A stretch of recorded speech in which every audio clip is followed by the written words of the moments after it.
Hello everyone, it's Steve with Aptera Owners Club. I wanted to share with you guys some footage that several of the community members shared with me so that I could share it with you guys. This is pictures from Tim.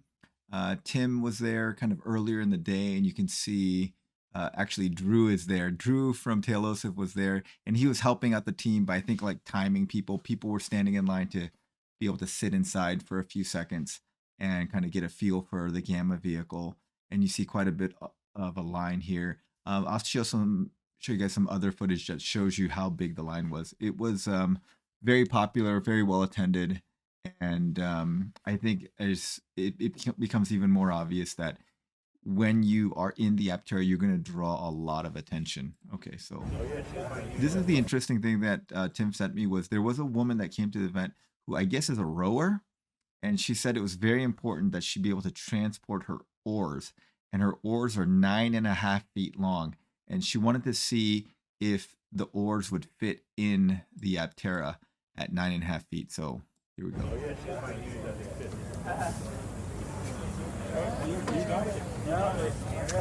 in. It's in. It fits. It's no problem. No problem. How long is the oar? 9.5 feet. And it'll fit better than the new one because you get an extra couple inches. Is the front seat, can it go forward in case you have something long and wide? Yep. Yeah, it goes. Okay, yeah, so 9.5 feet or no problems. And of course, we know the launch edition has several more inches than the Gamma. So yeah, pretty impressive that a 9.5 foot long oar fits. And you can see that it had several inches left over, and the launch edition will be even longer than that. So that's great for people that want to know that kind of stuff. And this is some footage of how many people were there. We're going to have a... So you can see the line is pretty extensive. So what this offers for me is the opportunity to like explore the Southwest. It's longer, they're going to give you a job.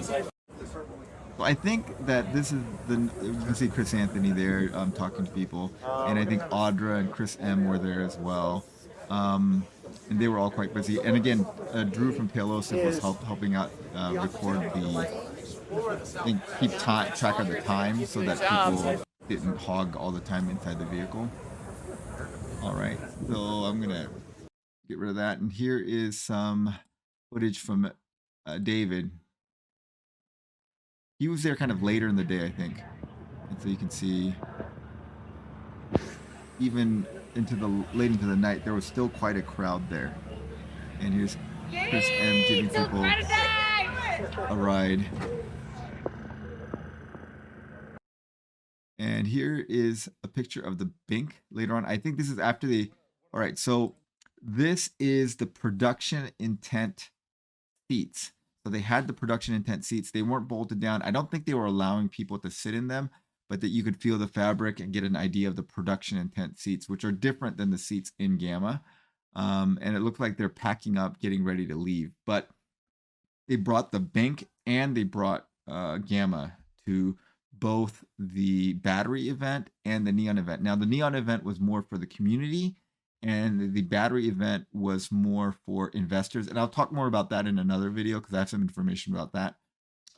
But you can see, I think they did a good job. They brought both things, so you get an idea of like what the production intent vehicle is going to be more like with the Bink. And the Bink is always very impressive to see. And they have the production intent seat. So they're getting more and more interior bits as well.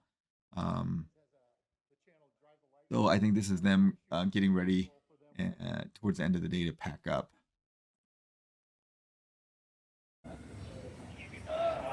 Here we are. So these must be like the last people of the night to get in. They've been waiting quite a long time.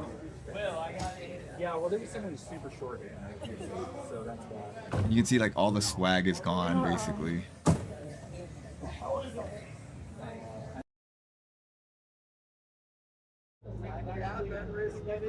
And a quick look at the Gamma vehicle. You can see the rear view cameras are working. This one's pointing up at the trees because the doors are open. You can tell the PI seats are a little shallower, not as large, which is good.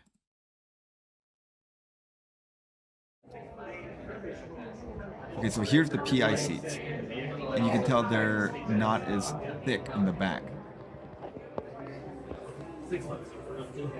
Well, they look very comfortable, but I don't think they allowed people to sit in them.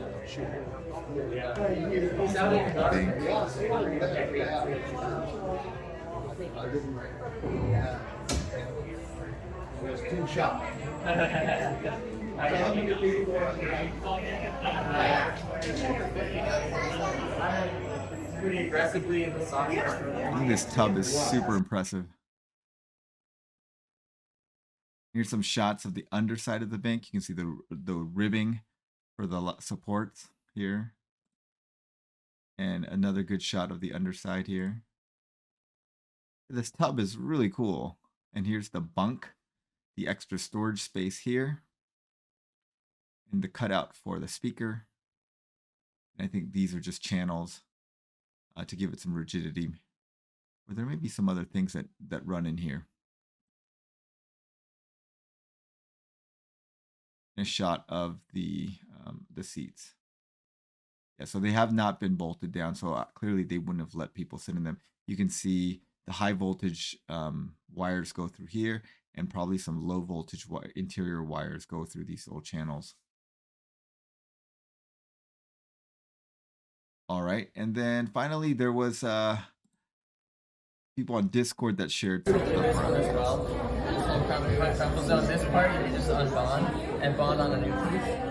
So if you did get in a front crash, you can replace this and rebond it. So it's pretty easy. It's bonded, so you have to melt it and then you can take it off. Yeah, that's right. Really hot. This one as well. Okay, so basically here, Chris was saying that if you got into a front end crash, you could just unbond the front pieces and rebond new ones. So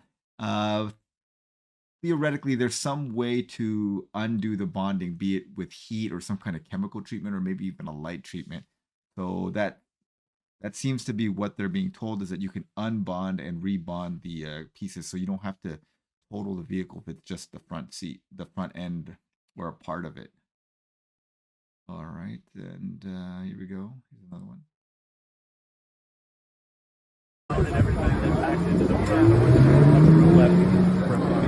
Again, you see Drew from Talos in there helping out with the event.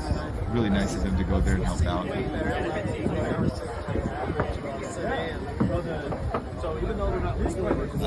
Yeah, so I think it was very crowded like this the whole time.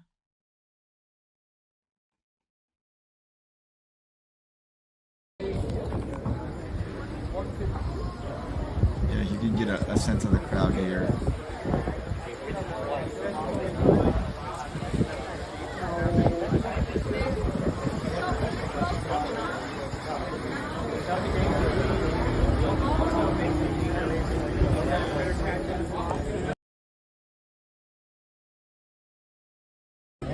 Yeah, so it appears the Neon event was very successful, and it drew quite a crowd. But of course, the more important thing was how well did the battery event go, and how's the U.S. Capitol convertible note going?